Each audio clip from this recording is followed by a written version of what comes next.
Yes. Okay. Hello. My name is Aura Tanner, and we are broadcasting live from the ITSA Lounge. This is ITSA's first eLunch with ITSA events. And I'm here with the rest of the team who will have introduced themselves. So I'm the president serving you for this year. Hi, everybody. My name's Amber. I'll be your vice president this year. I look forward to meeting all of you. Hello, I'm Eraldine Shakespeare. I'm your treasurer, and it's a pleasure to meet you. And we have one of our faculty advisors. Hello, everyone. How are you? My name is Sanghoon Park. I'm serving as an assistant professor in the Instructional Technology program. Okay. So we're going to start off talking about the mission of ITSA. And if you go to our website in Canvas, which we were given the link for, you'll see that the main thing is creating a community that you can connect to while you're in the Instructional Technology program. And so we want to be able to give you resources. We want you to be able to connect with others to find out information that's going to help you as you go through your courses, as you try to prepare for those who want to be in the professorate or getting a job in Instructional Technology, which you'll hear from Dr. Park later on. So our main focus for the 2016-2017 school year is really building that community. And I'm going to have Amber share with you some of the ideas we're working on and things we are planning for you, which we hope you will take part in. So I'm going to hand it over to Amber. Let me just bring my chair over so I'm kind of special sound in the low rider chair. So hi everybody, Aura has asked me to talk to you a little bit about our plans for the 16-17 year, and specifically related to events and meetings and speakers and things. So if you've already found our Canvas site, the main page has a number of helpful links on it. It tells you a little bit about what instructional technology is if you're newer to the program and need to explain it to somebody. Also, there's further down the page, there's an events listing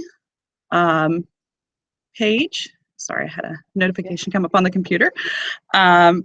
But basically, we're going to have a lot of fun speaker series over the whole entire year. We're looking at only have academics such as our wonderful Dr. Park speak to us, but we're also looking at maybe corporate people coming in and a little bit of the other side of instructional technology so that you get a good breadth of what is available once you graduate so you can get a job. So we're having the speaker events. We're going to do those all mostly as the eLunch, so that way you can sit with us for an hour while you're at lunch, wherever you're at. Our plan is to make sure that we not only have the on-campus Tampa portion, which you could be here with us now, but we also are very mindful that a lot of our students are distant, and as I am myself, come from Sarasota campus. So we want to make sure that we're offering a distance option to you as well, and we'll do that with as many of our events as possible, so that everyone can participate and build that community that we're hoping to build this year. We're planning a club social soon, so hopefully probably in October we're going to hold something and get together. And you'll also see November 17th we've got the Great American Teach-In, talking about going into the schools and representing our club there. And like I mentioned, just keep tapped into our Canvas website. Our Canvas website will have all that information for you, and we'll keep it updated with links. The official sign up for the club is, of course, an org sync so that we can have an official roster. But I look forward to seeing you throughout the semester, and feel free to email me personally if you ever have any questions. And I'm sure Aura and Eraldine would say the same. And I believe we have our contact information on that page. So thanks so much. That's it for me. Thank you very much, Amber. And as I mentioned, she's serving as the vice president. So now we're going to hear from Eraldine, who is our treasurer, and she's going to be sharing with you about some of the conference opportunities that we would like to have you get involved with as a part of ITSA. Take it away, Geraldine. Hi, everyone. Conferences are really useful avenues for you to network and to share what you're learning with others and to learn from others. And being a member of this organization gives you an excellent opportunity to participate in these conferences. We have a number of them related to instructional technology that are coming up in short order, and so I want to share that with you. But before I do that, I want to highlight a benefit of membership. You may want to attend a conference. You're not necessarily there to present, but you want to go and see what is available to you in terms of new information in your field. And being a member of ITSA allows you that opportunity. There's a possibility that you can actually apply for funding. And so that's what we want to talk about today. The first conference we have coming up, it's like 2 weeks away. It's the Florida Distance Learning Association. And this conference is going to be in Orlando, I believe. September 26th, Tuesday, September 26th, and it continues through to September 27th. So it's 2 days of information. You're not necessarily able to present at this time because the call for proposal would have closed, but you could actually attend and benefit from that. The next one that's coming up is in October, and it is the Association for Educational Communications and Technology, AECT. A number of persons from the Instructional Technology program will be presenting. If you have not yet attended or presented, this is an excellent opportunity for you to attend and see what's available and to prepare for next year in terms of presentation opportunities. So it runs from October 17 to October 21. It's in Las Vegas, Nevada. And if you register now, you can actually save up to $100. And they do have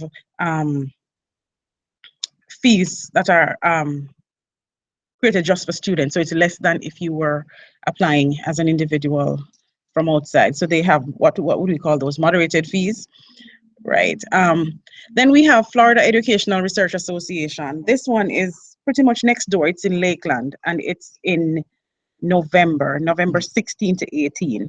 Again, you're not if you haven't been accepted for presentation, it would be too late, but then it's not too late for you to attend. It's about $80 for registration. So this is also another opportunity for you to participate in information on cutting edge research that your colleagues and so forth are doing. So for this year, we have 3 that you could attend, 1 in September, 1 in October, 1 in November. Next year, American Educational Research Association, April, it runs from April 27 to May 1. They will be in San Antonio, Texas. And the theme, Achieving the Promise of Equal Educational Opportunity. Again, this is an excellent opportunity for you to attend and participate. Usually, the call for proposals for this conference is a year ahead of the conference. So come summer 2017, you can actually submit proposals for summer 2018. But for the conference in 2017, you're more than welcome to contact us to discuss how you may attend and participate. Locally, though, we have the Graduate Student Research Symposium. One is coming up in 2017. And I really would encourage all our students to try to submit posters or roundtable presentations for that particular one, because it's here at USF, and it's free of cost, and so it's an excellent avenue for you to wet your feet if you haven't, or for you to continue to share what you've been doing. So thank you, and that's my little bit for today. Back to Aura.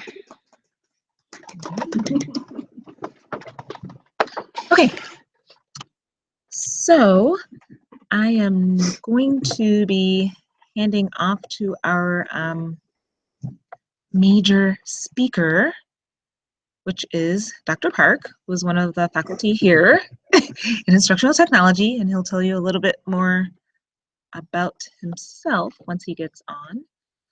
But he'll be discussing current trends in the IT field and what you can do to help prepare yourself for a career. Okay. Hey everyone. Well, thank you, Aura, by the way.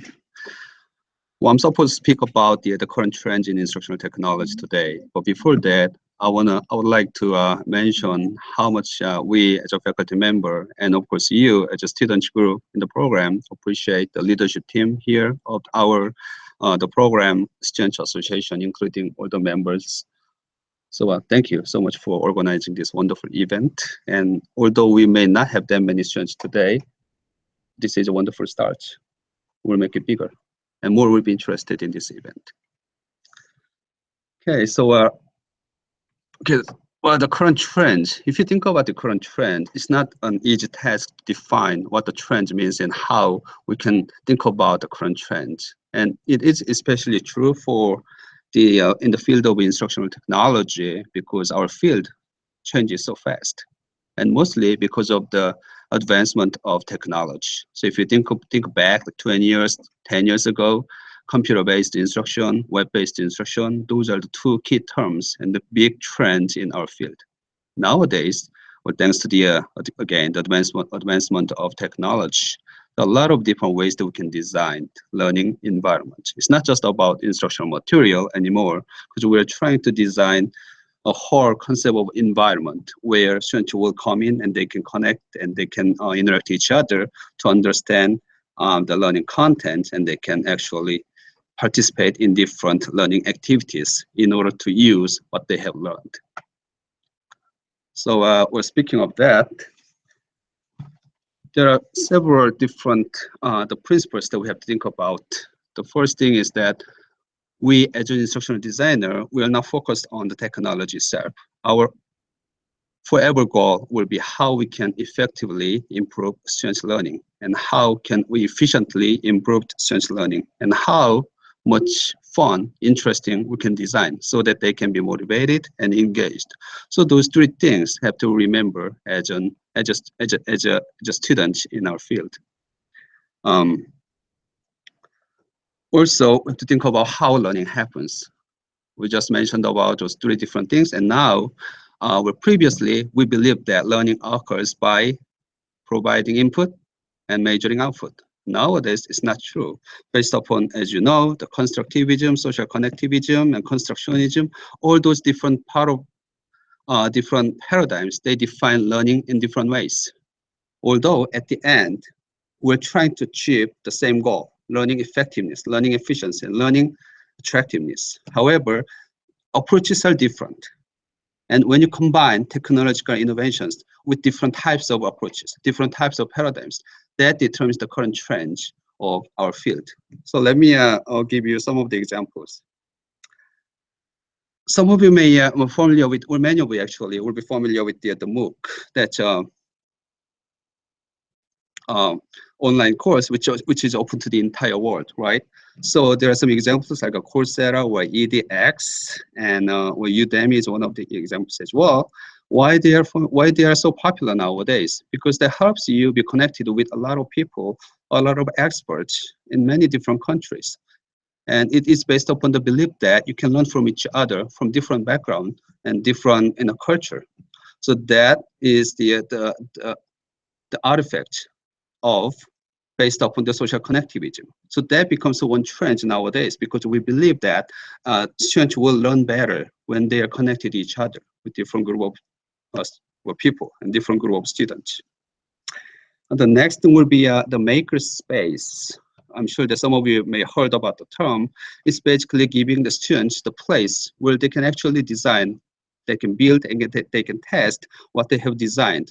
So the case has been used a lot in the engineering education or the flipped learning classroom as well.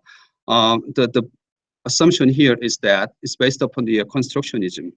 So they believe that students will learn better when they actually show what they have learned from the classroom. When they develop, when they create, they will show how much they learned from the learning experience. So that becomes another trend. Some other trends will include the emerging technologies that will include instructional learning games, virtual reality, augmented reality, mixed reality, simulation, and those kind of things. Why we think that that's a trend? Well, reason for that is because we believe that students will learn better when they freely explore different learning content, and they can construct their own knowledge and learning. So that's based upon the constructivism, right? So if you want to think about the trend, you want to think about what kind of paradigm supports the use of the technology, and why do you think that that's the best way? to achieve the most effective, most efficient, and most attractive learning experience. So now we just talked about the designing learning environment. And because of that, now the trend includes analyzing their experience. So once they participated in those different types of technology-rich environments, so how do we know if they learned something or not? How do we analyze that?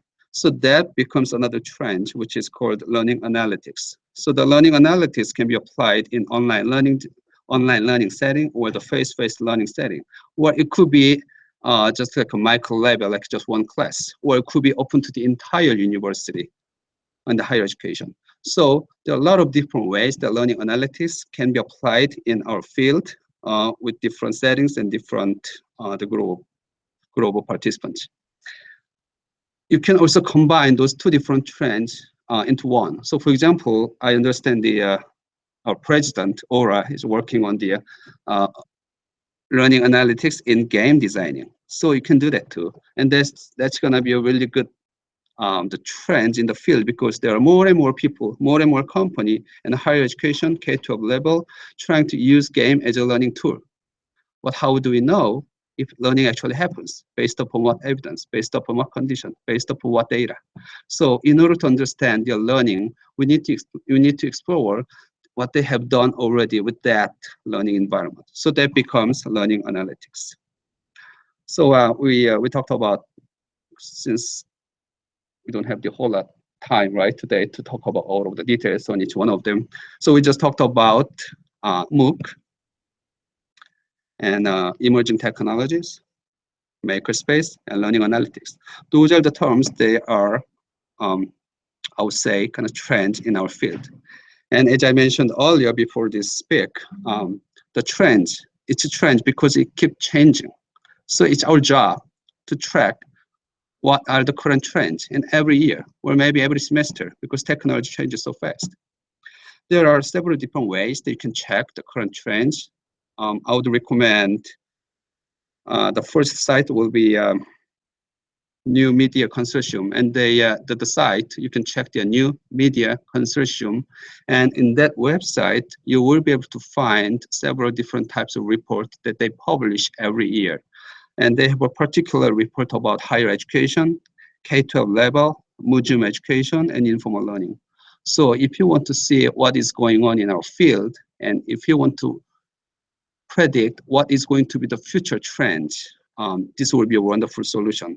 And also, as a researcher, because we're in the graduate students, right? We're in the graduate program, which means that we're graduate students, which means that it's our job to contribute to the field by exploring different types of research ideas.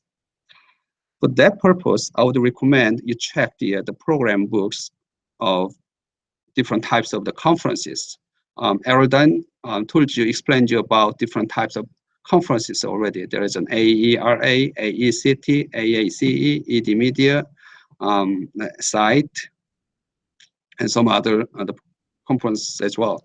So you may want to check your website, and you can get a copy of the PDF file listing all of the presentations that they are making for that particular year. So just by browsing all those topics, you can see, okay, these are the topics that people are interested in most nowadays. And then you can also check the previous year or the next year when it's available. So those are the two strategies that I can suggest for you.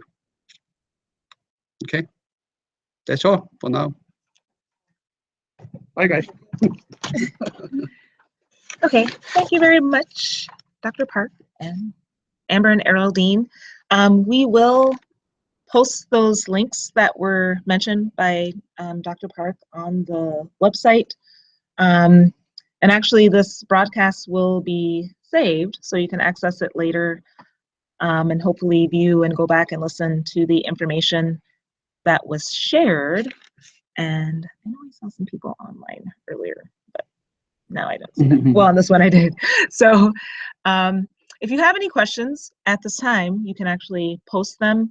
If you are on the viewing this broadcast from the ITSA website page, you can kind of hover over it and click on the YouTube button, and it takes you out to a YouTube page, and you should be able to post your questions. But if not, you can always email myself or a D-Tanner at mail.usf.edu. All of our information is on the page, or Amber or Eraldine. If you have any questions about anything, such as courses, or you want information about any upcoming events, or if you're experiencing challenges just as a student, how do I balance this? I need help. Have you done this assignment before or taken this course? You can email us and we'd be happy to help you, give you the secrets and the inside scoop, how to make this work, get A's and everything. But I don't know if there's any questions popping up or not. Okay, but if not, that was our first eLunch with ITSA at USF. And we will, as Amber mentioned, be having several more of these throughout the academic school year with different topics. This first one was just so you can get a chance to meet our leadership, which I'll show you one more time. So nice to meet you. Geraldine. Our guest. Inside guest. And we also do have 2 other faculty advisors who aren't here today, but you will get to meet them, Dr. Yiping Lo and Dr. Nathan Fisk. So you'll get to know them. But right now, this is just our first step in attracting everyone, building that community, and showing you the place where you can connect for instruction.